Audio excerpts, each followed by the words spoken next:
Olá amigos, Editor Atualizar, estamos aqui para mais uma aula de Direito Administrativo e vamos continuar o nosso papo sobre ato vinculado e ato discricionário. Na verdade, essa aqui é uma continuação, a parte 2 da aula passada, a aula 109. Beleza? Então vamos aqui para a tela. Nós temos ato vinculado e ato discricionário, né? Beleza. Então vamos...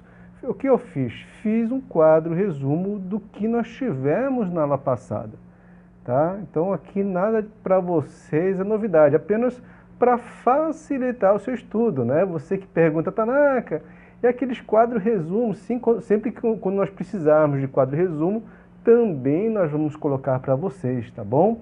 Então olha aqui, vamos ver se você lembra. No ato vinculado, então, nós não temos liberdade de escolha, é aquele trilho do trem, e no ato discricionário sim, né? Nós temos a liberdade de escolha.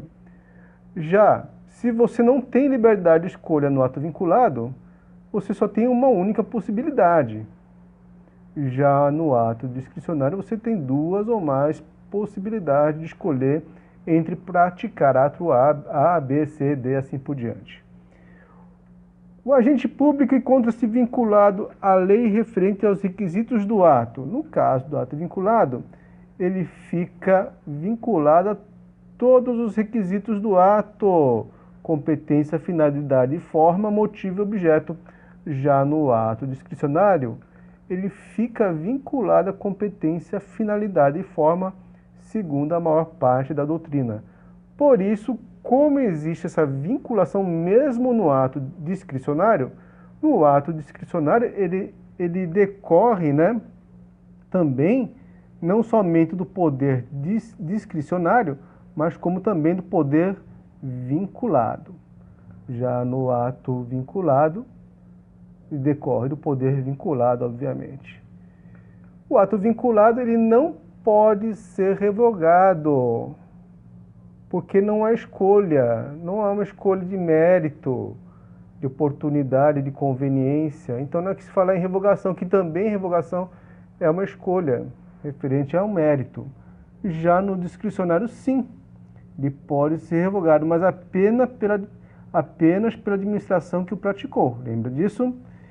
Em caso de ato ilegal, pode ser anulado pela administração que o praticou e pelo Poder Judiciário. Sim, anulação, tanto o ato vinculado quanto o ato discricionário poderá ser anulado tanto pela administração quanto pelo Poder Judiciário. Beleza? Muito bem. Agora nós vamos ver, né, quais as situações em que se pratica um ato discricionário. Então olha aqui na tela, né? Quando a gente pratica um ato discricionário? Quando não há lei, a descrição antecipada da situação em vista da qual, não há na lei, desculpa, a descrição antecipada da situação em vista da qual será suscitado comportamento administrativo. Por exemplo, ali, o presidente da República poderá mudar a capital do país.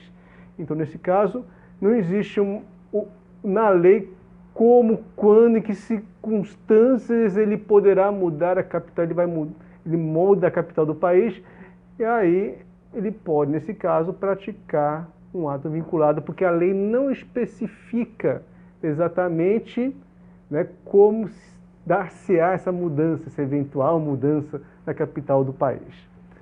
Próximo aqui, né, outra situação em que você pode praticar um ato vinculado, a lei explicitamente concede a faculdade da prática do ato discricionário.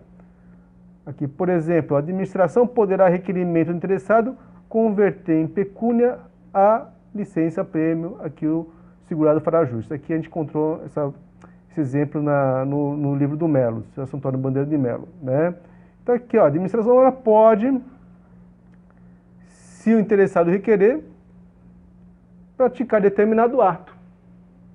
Né? A própria lei fala, olha, nesse caso fica a critério da administração. Ela pode, se quiser, ela pratica, ela converte, se não quiser, ela não converte, mesmo que ele tenha requerido. Né? Se tivesse ali, a administração deverá, aí seria vinculado. Aqui está falando, poderá, se a administração quiser, converter esse valor em outra coisa. outra coisa em valor, né? Ela pode escolher entre praticar 2 atos nesse exemplo aqui hipotético, né? Agora, a terceira e última situação em que a administração pode praticar um ato discricionário é quando a coisa fica meio na zona cinzenta. Como que é, Tanaka? Olha aqui, ó. Então, olha, a lei usa conceitos indeterminados. Por exemplo, conduta escandalosa, né? Aqui no exemplo de Mello, ele coloca lá: os que se comportarem de modo indecoroso deverão ser expulsos do cinema. E aí, existe muita subjetividade. O que é modo indecoroso? O que para você é modo indecoroso para chegar a ser expulso do cinema? Não existe pontualmente dizendo ali o que é modo indecoroso. Então, em diversas situações você tem essa subjetividade em que o administrador vai ter que escolher entre praticar ou não praticar determinado ato. Nesse caso aqui, ele vai ser expulso do cinema. E aí, nós estamos na doutrina, tá? Olha aqui na tela, esse conceito do que é indeterminado.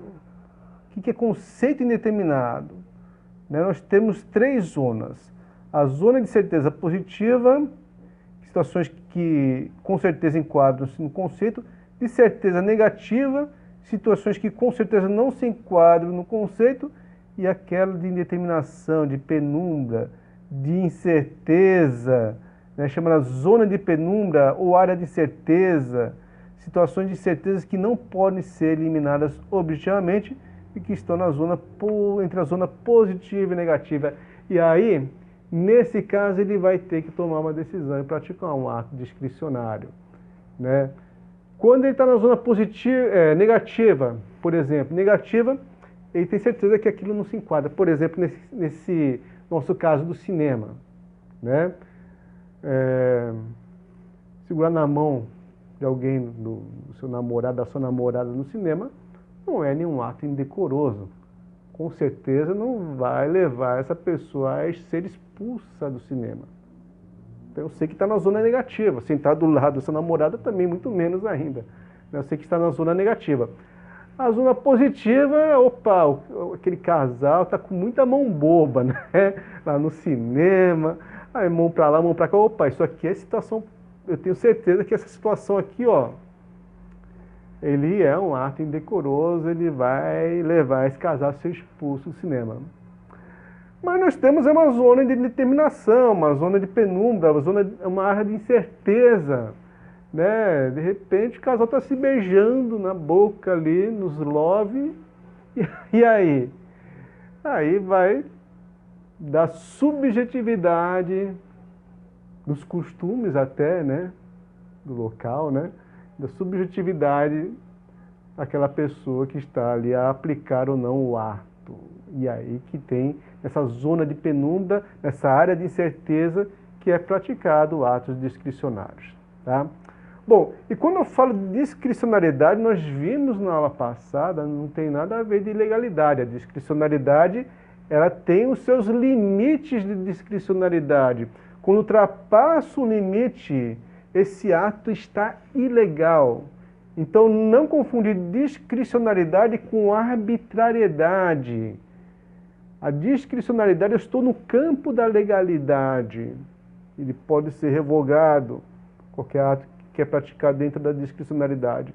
Quando eu saio do campo da legalidade e entro no campo da ilegalidade, quando eu ultrapasso os limites da discricionariedade, aí estou praticando um ato ilegal, está ocorrendo uma arbitrariedade, cujo remédio é anular aquele ato. A anulação pode ser feita tanto pela administração quanto poder judiciário, pela administração que praticou, quanto pelo poder judiciário. Beleza? Então, legal. E a gente falou, Tanaka, de muita coisa de mérito administrativo, né? Eu só vou falar meio por cima o que vem a ser esse mérito administrativo, né? Nós trabalhamos aqui na discricionariedade. Se o barquinho vai para a direita e vai para a esquerda, se ele praticar ato A, B ou C, dentro dos limites legais, ele está dentro do mérito da administração. Quer dizer, conveniência e oportunidade.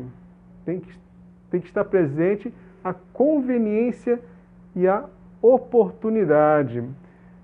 E a segundo Meirelles, o mérito administrativo consiste na valoração dos motivos na escolha do objeto do ato feita pela administração incumbida de sua prática, quando autorizada a decidir sobre a conveniência, oportunidade e justiça do ato a realizar. Obviamente tem que estar dentro da lei, né?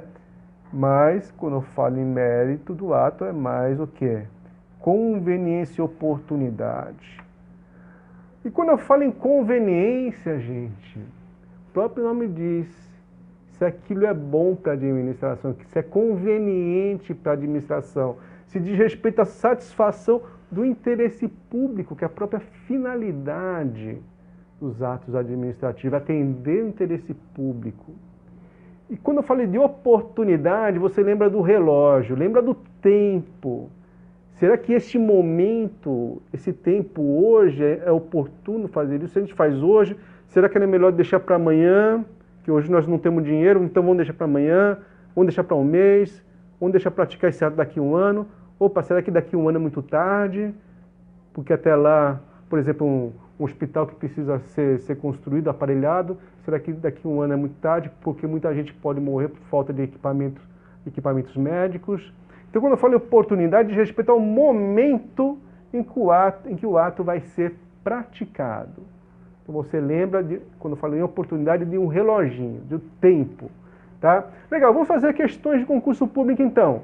Olha aqui, né, o ato CESP, né? O ato discricionário praticado por autoridade incompetente ou realizado de forma diversa da prescrita em lei ou informado de finalidade estranha ao interesse público é ilegítimo e nulo. Em tal circunstância, deixaria de ser ato discricionário para ser ato arbitrário e ilegal. Tá certo, né? Autoridade incompetente, não pode. Forma diversa da prescrita em lei, então não está obedecendo a forma.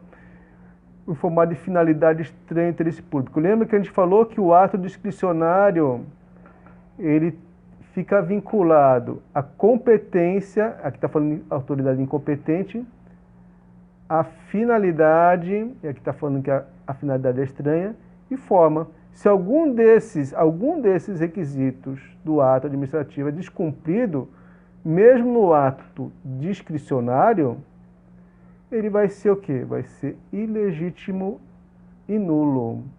E aí ele passa a ser o quê? Passa por outra margem do rio, né? Sai do rio, né? Daqui do nosso riozinho. Ele passa a ser um ato arbitrário e ilegal. Gostei dessa questão. Ela resume, sintetiza, né, o que nós temos conversado com vocês. E a próxima questão diz ali: o mérito administrativo consiste no poder conferido por lei ao administrador, para que ele, nos atos discricionários, decida sobre a oportunidade e a conveniência de sua prática. Beleza, certinho. Tranquilo, pessoal? Legal, se você gostou, dê um joinha, continue nos acompanhando. A próxima aula nós vamos falar de atos também, das espécies de atos administrativos que costuma também cair na sua prova aí. Beleza, pessoal? Então, se você gostou do joinha, compartilhe a nossa aula, inscreva-se no nosso canal, que só assim a gente continua produzindo cada vez mais aulas gratuitas e de qualidade a toda a sociedade brasileira. Bons estudos, força, foco e fé, e vamos em frente, vamos estudando, que atrás vem gente e você vai conseguir sua tão sonhada vaga em qualquer concurso que você escolher. Beleza? Grande abraço, até mais, tchau, tchau.